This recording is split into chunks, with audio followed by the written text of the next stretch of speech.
আর কিছুদিনের মধ্যেই পশ্চিমবঙ্গে বিধানসভা নির্বাচন, তো চারিদিকে এখন কেমন যেন একটা সাজো সাজো রব।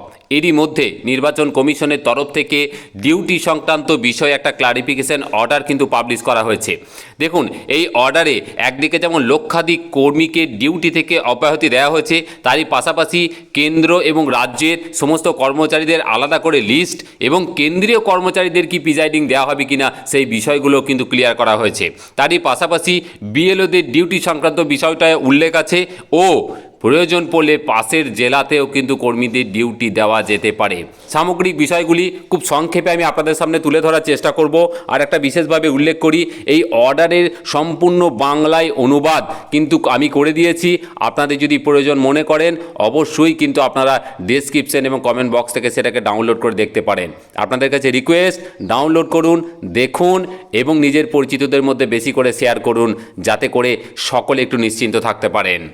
তো চলুন এবার অর্ডারের আসল জায়গাটা তুলে ধরার চেষ্টা করি। দেখুন, গত 3রা April 2026 office of the chief electoral officer West বেঙ্গলের তরফ থেকে এই অর্ডারটা জারি করা হয়েছে। কাদের উদ্দেশ্যে করেছে না, সমস্ত ডিস্ট্রিক্ট ইলেকশন অফিসারদের উদ্দেশ্যে করা হয়েছে। এখানে বিষয়টা হচ্ছে ডিউটি সংক্রান্ত কিছু ক্লারিফিকেশন দেওয়া হয়েছে। আমি খুব সংক্ষেপে তুলে ধরার চেষ্টা করছি। দেখুন, এটা হচ্ছে 10টি পয়েন্ট, যেখানে ডিউটিগুলি ঠিক কীভাবে দেওয়া হবে সমস্ত বিষয়টা কিন্তু ক্লারিফাই করে দেওয়া হয়েছে। এটা হচ্ছে অর্ডারের মূল অংশ, ইংরেজি অনুবাদ। আমি আপনাদের সামনে বাংলায় অনুবাদ করে সেটাকে তুলে ধরার চেষ্টা করছি। দেখুন এখানে কি বলেছে, পরপর পয়েন্টগুলো আমরা একটু ছোট করে দেখে নিই। প্রথম পয়েন্টে বলেছে সকল চুক্তিভিত্তিক কর্মচারীকে শ্রেণীবদ্ধ এবং অশ্রেণীবদ্ধ উভয় প্রকার তথ্য থেকে বাদ দেওয়া হবে।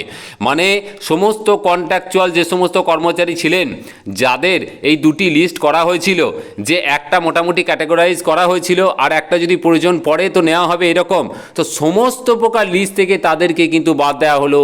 তার মানে 2026-এর পশ্চিমবঙ্গের বিধানসভা নির্বাচনে কোনো রকম কন্ট্রাকচুয়াল স্টাফকে রাখা যাবে না বা নিয়োগ করা যাবে না, এটা কিন্তু পরিষ্কার।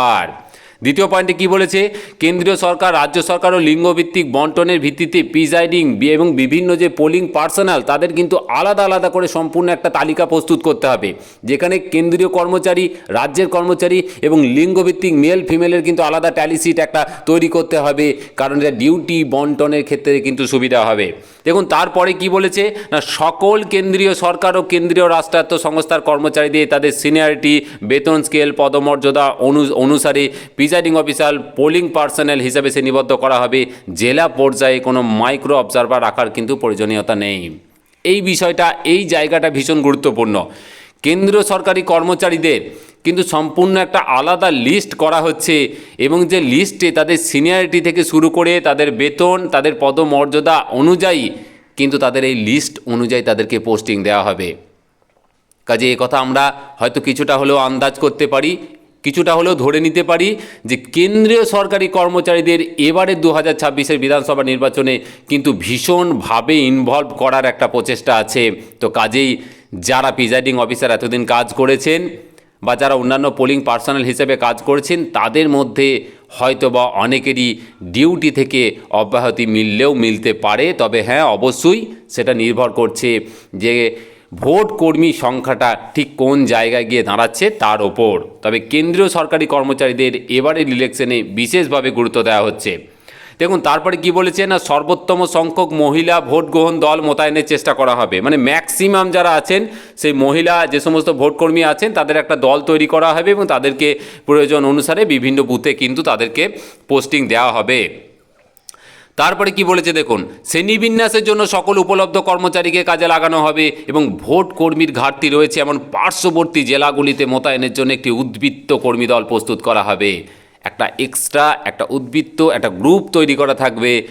পাশের জেলায় যদি কোনো কারণে শর্টেজ থাকে তাহলে এই দলটাকে তখন কিন্তু পাশের জেলায় ডিউটিতে পাঠানো হতে পারে। প্রত্যেকে মানসিকভাবে তৈরি নিন, প্রস্তুতি নিয়ে নিন, কারণ প্রয়োজন পড়লে পাশের জেলাতেও কিন্তু পাঠাতে হতে পারে। তবে অবশ্যই সেটা কর্মী সংখ্যা কীরকম ক্রাইসিস আছে তার উপর ডিপেন্ড করছে। তারপরে কি বলছে, কর্মীদের বাদ দেওয়া অব্যাহতি বিচক্ষণতার সাথে এবং শুধুমাত্র অপরিহার্য বিরলতম ক্ষেত্রেই করা হবে। এই যে ইলেকশন ডিউটির যে কাটানোর বিষয়টা, সেটা কি বিচক্ষণতা এবং শুধুমাত্র অপরিহার্য এবং বিরলতম ক্ষেত্রেই কিন্তু কাটানো হবে। মানে চট করে কিন্তু ডিউটি কাটানো যাবে না, এটা কিন্তু কড়া অর্ডার আছে। তারপরে দেখুন কি বলছে, ভোট গ্রহণকারী দলের মধ্যে পারস্পরিক জ্যেষ্ঠতা বজায় রাখুন, এটা তো ঠিক আছে। 9 নম্বরে বলছে ভোট কেন্দ্রে ভিএবি বা মোবাইল জবানবন্দি গ্রহণের ব্যবস্থা সহজতর করার জন্য বুথ লেভেল অফিসার বা বিএলওদের নিযুক্ত করা হবে বা নিযুক্ত থাকবেন। তার মানে বিএলওদের ইলেকশন ডিউটি পড়ছে না, তাদের ভিএবি ডিউটি পড়ছে এবং মোবাইল জবানবন্দি যে ডিউটি পড়ছে সেই ডিউটিটা কিন্তু বিএলওদের পড়ছে। আর লাস্টে যেটা বলছে, যেখানে প্রয়োজন পার্শ্ববর্তী জেলাগুলো থেকে ভোটকর্মী মোতায়েনের জন্য তাদের পিবি ব্যবস্থা কথা মাথায় রেখে অগ্রিম পরিকল্পনা গ্রহণ করতে হবে। এই বারবার পার্শ্ববর্তী জেলায় পোস্টিংয়ের ব্যাপারটা কিন্তু বলছে, ডিউটি দেওয়ার ব্যাপারটা বলছে। তার মানে আমি বারবার আপনাদের বলছি যে মানসিকভাবে প্রস্তুতি নিন, যদি প্রয়োজন পড়ে তাহলে অবশ্যই কিন্তু এবারে পার্শ্ববর্তী জেলায় কিন্তু পোস্টিং দিলেও দিতে পারে। তো এই ছিল নির্বাচন কমিশনের তরফ থেকে জারি করা লেটেস্ট ডিউটি সংক্রান্ত একদম অফিসিয়াল অর্ডার কপি, যেখানে সমস্ত কিছু কিন্তু ক্লারিফাই করে দেওয়া হয়েছে। আপনাদের কাছে অনুরোধ করব, এটিকে ডাউনলোড করুন, বারবার দেখুন, বারবার বোঝার চেষ্টা করুন।